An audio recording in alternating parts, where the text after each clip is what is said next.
Eh bien, bonsoir à tous les amis, on se retrouve pour l'avant-match de The Match, le match de la saison Real Madrid-Paris Saint-Germain. Moi, je suis excité, je tiens plus en place. Voilà, c'est arrivé vite, on se rend pas compte. Oh, top, t'as déjà le 14 février. Moi, je me dis, il y a une semaine en arrière, mercredi dernier, le PSG, ou mardi dernier, je sais plus c'était quand, euh, le PSG joue à Sochaux. Là, tu te dis, une semaine après, les mecs sont à Bernabeu en huitième de finale de Ligue des Champions. C'est comme si tu bouffes dans un resto populaire pendant une semaine, et la semaine d'après, tu te retrouves dans la cantine de Versailles de Louis XIV et Louis XVI. T'imagines un peu le truc. C'est comme si tu passes une 4L pendant une semaine, tu conduis une 4L, la semaine d'après, c'est sur une Ferrari. Voilà, c'est le jour et la nuit. Tu vas à Sochaux, tu te retrouves à Bernabeu. J'ai hâte, voilà. On s'est assez foutu de notre gueule pour la remontada. J'espère que là, ça va. J'espère qu'on va reprendre notre revanche. Là, en plus, contre des Espagnols. Là, putain, moi, ça serait le kiff, là. Ça serait la meilleure revanche. Voilà. Donc, pour moi, je vais vous dire clairement, l'avant-match. Donc, n'oubliez pas avant tout de liker et vous abonner si ce n'est pas fait. Et aussi, bon, ça, on verra ça à la fin du match, à la fin de la vidéo, pardon, de donner votre pronostic, etc.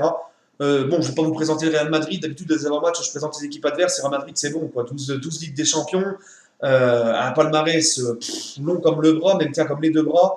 Les mecs, champions du monde des clubs, enfin, voilà, c'est la crème des crèmes, quoi. Tu peux pas faire mieux, quoi. Voilà. Donc, pour moi, c'est du 50-50 ce match. Parce que certes, le Real Madrid est moins bien en championnat, mais on le sait, c'est des compétiteurs, c'est leur coupe, c'est la Ligue des Champions, il ne reste que ça à jouer. Ils ont 40 000 points de retard sur le Barça en championnat, c'est rincé. Ils vont tous rabattre sur la Ligue des Champions. Les mecs, c'est des champions, c'est des vainqueurs. Même s'ils sont à la rue en championnat un petit peu, ils sont rincés. Il ne faut pas croire et les sous-estimer. Ils vont venir couteau dans les dents, les mecs, ils vont nous rentrer dedans. Là, en plus, ils ont gagné 5-2 contre la Real Sociedad ce week-end. La dynamique, elle est là. Les victoires appellent les victoires, donc c'est bon. Ils n'ont pas le doute avant de ce match. Ils se sont dit, bon, on a pété la Real Sociedad 5-2, on est dedans. On a fait chauffer le moteur pour le match contre le PSG. Il ne faudra pas croire que le Real Madrid va venir contre nous en mode on se promène, les mains dans les poches, camping à la ferme et tout. Non, non, non, non. Là, les mecs, croyez-moi, les amis, ils vont nous rentrer dans l'art. Et d'ailleurs, quand la Real Sociedad, j'ai eu les échos du match. Dès le début du match, ils ont été au taquet. Donc, au taquet. Donc là, contre nous, ça sera la même. Donc, pourquoi c'est du 50-50 pour moi? Parce que voilà, ça se vaut.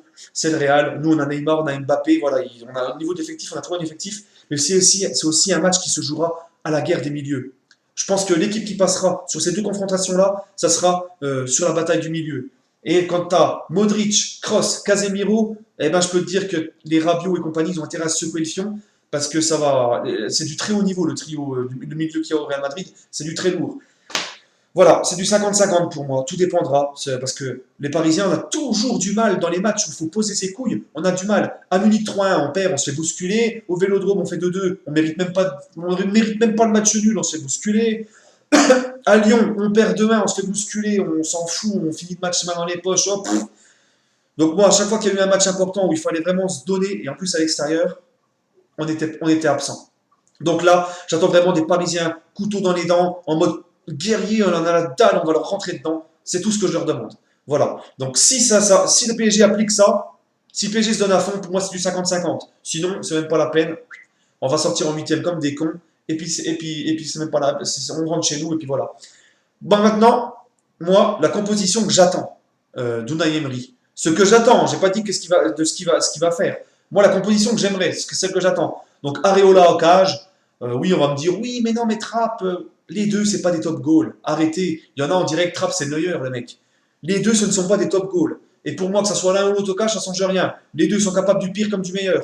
Donc on garde Areola, il a l'habitude en ce moment, Trapp, il a joué des matchs de coupe. Tu fous Areola. Voilà, c'est pareil pour moi, les deux. En arrière droit, je vais peut-être vous surprendre, mais moi je mets Meunier, parce que Alves, il est à la ramasse depuis le mois de janvier. Meunier, il a 27 ans, Alves, il a 35 ans. Meunier, il a la fraîcheur, il est en pleine, dans l'euphorie de l'âge et tout. Moi, je mets Meunier par rapport aux dernières prestations d'Alves. Après, peut-être qu'Alves, que Emery va certainement mettre Alves. Alves, voilà, c'est un compétiteur, il est venu pour ces genres de matchs-là. Je pense que, ça se trouve, il peut être au top et nous sortir un gros match, on ne sait pas. Parce que les dernières avec la Juve, par exemple, Alves, les matchs qu'il a fait avec la Juve en championnat, il n'était pas au top.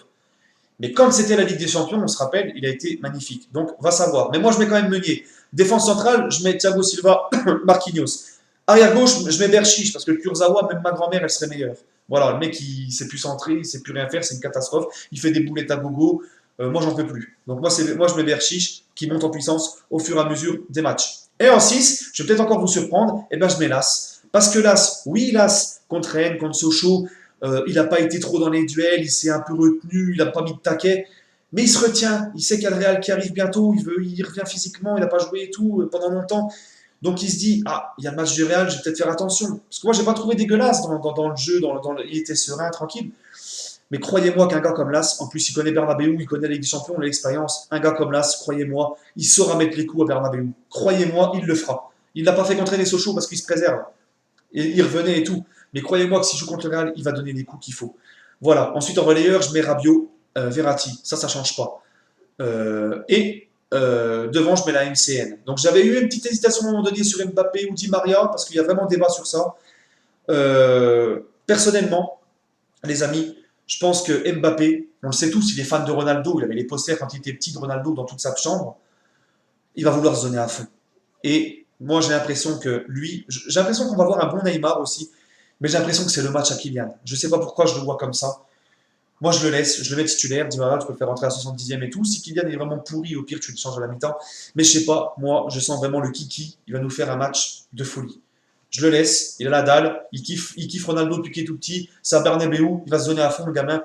Avec la percussion, la vitesse qu'il a, il peut faire mal. En plus, sur le côté de Marcelo, il faut un mec rapide aussi, parce que Marcelo, il est vraiment rapide aussi. Donc moi, je laisse Kimpembe à droite. Kimpembe, oh là, Kylian Mbappé, pardon. Voilà les amis, sur ce, n'hésitez pas à mettre en commentaire votre pronostic. Moi, mon prono Real Madrid PSG, je ne vais pas faire le mec, je sais pas quoi, mais je vois bien un petit 2-2. Voilà, un petit 2-2. Et le retour au parc, un petit 3-1 pour Paris. Moi, je vois, voilà, c'est le cœur parisien qui parle. Je veux que Paris passe et je les vois passer. Sur ce, les amis, n'hésitez pas à donner votre pronostic. Et allez Paris!